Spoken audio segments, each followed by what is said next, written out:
This is the End Zone, where we talk everything football. Let's move the chains. And I'm going to talk about the long-awaited video, Major League Football. Not to be confused with the other Major League Football, the MLF. This is the MLFB. Lots of people are confusing the two. The MLF, I really don't know what to think of it. It's probably not real, but the MLFB is real. It's a spring football league set to begin next spring in 2021. Now, what is Major League Football, the MLFB? It's in the spring. They are going for 6 teams in mid-sized cities without NFL teams or baseball teams. So in the spring, they're looking for places with no competitions.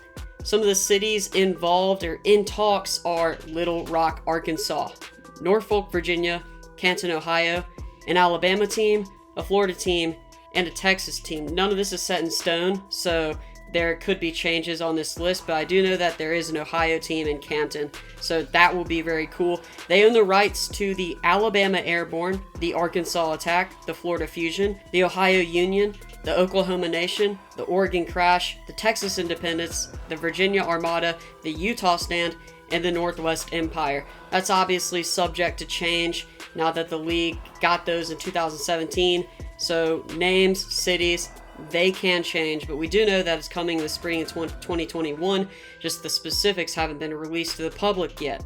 The league is publicly traded, which gives fans a partial ownership and makes them more involved in the league and kind of makes them feel like they're part of it. And I think that's a good idea.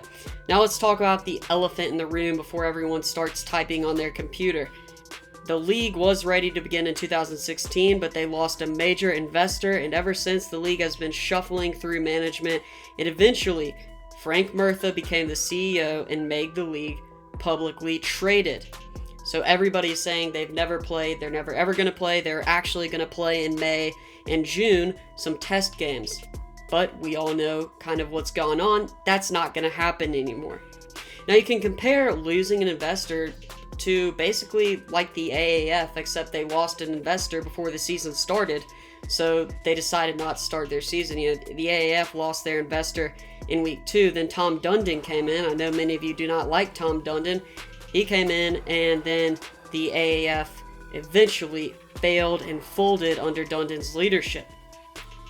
The first thing that I love about Major League Football, guys, is transparency. Transparency is probably one of the most important things, not only in business, not in football, not in sports, but in life.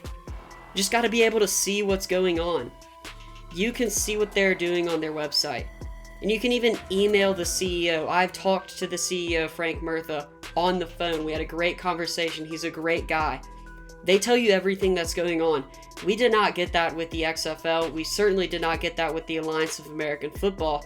We didn't know what was happening behind closed doors. With the MLFB, you know what's going on. Heck, you can go onto the internet and you can see their filings. You can see what their meetings, what they've been talking about, what they've been discussing, and what's been going on with this league. And that makes me happy. I like transparency. That's an attractive thing to me. So it's the first thing that I got from Major League Football that I liked.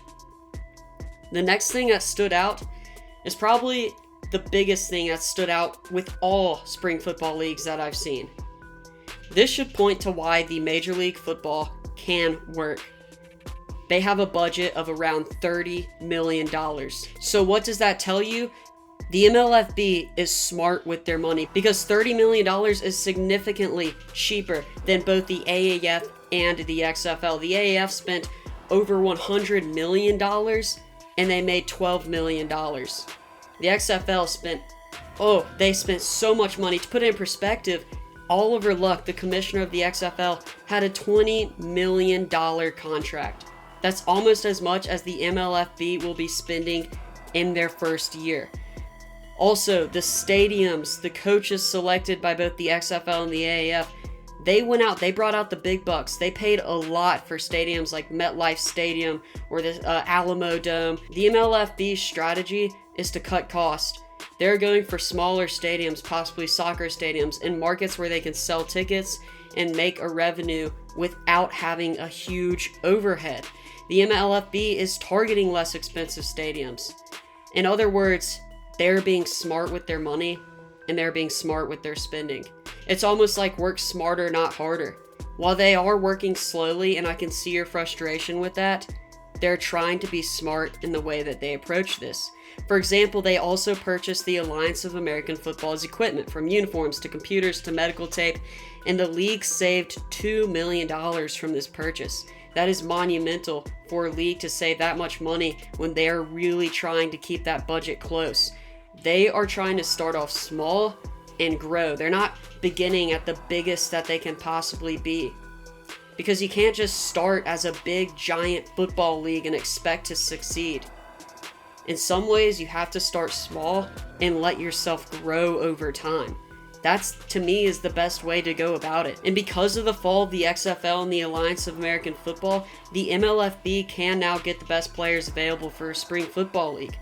They have a website plus social media coming soon. The website that you've seen on your screen is their current website, just with all the filings and the stock information, but they're rolling out a new website. They're rolling out social media very soon. And again, transparency, they're saving money, they're doing things the smart way. You can even ask Frank Murphy, you can email him, he's on their website. He's a great guy, he knows what he's doing. Listen, spring football is not easy, but a lot of people believe that there's a way you can do it. And if any league can do it, it's probably the MLFB, the way things have just turned out. With 2 leagues folding, and the way that they are spending money, and the way that they are approaching spring football, the MLFB has a shot. To me, this is a slow and steady wins the race situation. This is a league that no one really saw coming because of the Alliance and the XFL, but in the end, it might be the most successful.